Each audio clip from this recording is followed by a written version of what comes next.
ఎప్పటికప్పుడు తాజా వార్తలను అందిస్తున్న పీవీఆర్ టీవీ9 న్యూస్ కు స్వాగతం.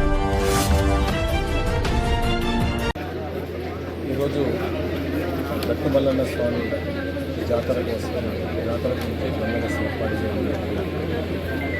ఈ జాతరలో ముఖ్యంగా ఏంటంటే గట్టుమల్లన్న కొండపైన చిన్న ప్రత్యేకం ఉందండి. ఆ గట్టుమల్లన్న స్వామి టెంపుల్ వద్ద గుట్టపైకి ఎక్కే రోడ్ వద్ద తర్వాత పార్కింగ్ రూట్ ఎంట్రీ అన్ని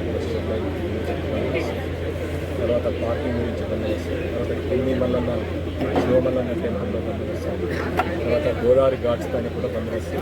3 days ఈ జాతర బందోబస్తు 24/7 బందోబస్తు ఏర్పాటు చేయడం వల్ల మా సిపి గారు ఆదేశానుసారం డీసీపీ గారు ఆదేశానుసారం దాదాపు 500 మంది నిర్ణయంలో పోలీస్ ఫోర్స్తో దాదాపు 6 డిఎస్పీలు, 15 మంది సీఎంలు, ఒక 35 మంది ఎస్ఐలతో ఇక్కడ బందోబస్తు ఏర్పాటు చేయడం జరిగింది. డ్రోన్ సర్వేలెన్స్ కూడా మనం ఏర్పాటు చేయడం జరిగింది.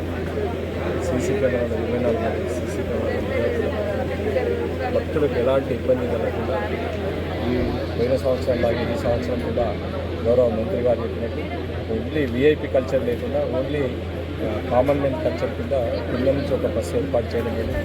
ఎలాంటి కాన్వాయిలు కానీ ఆ పైకి ఎక్కడి జరగదు. కిందికెళ్ళి అందరినీ కూడా మనము చిన్న మినీ వ్యాన్స్ ద్వారా ఎక్కువ దర్శనం 1 by 1 చేయించడం జరుగుతుంది.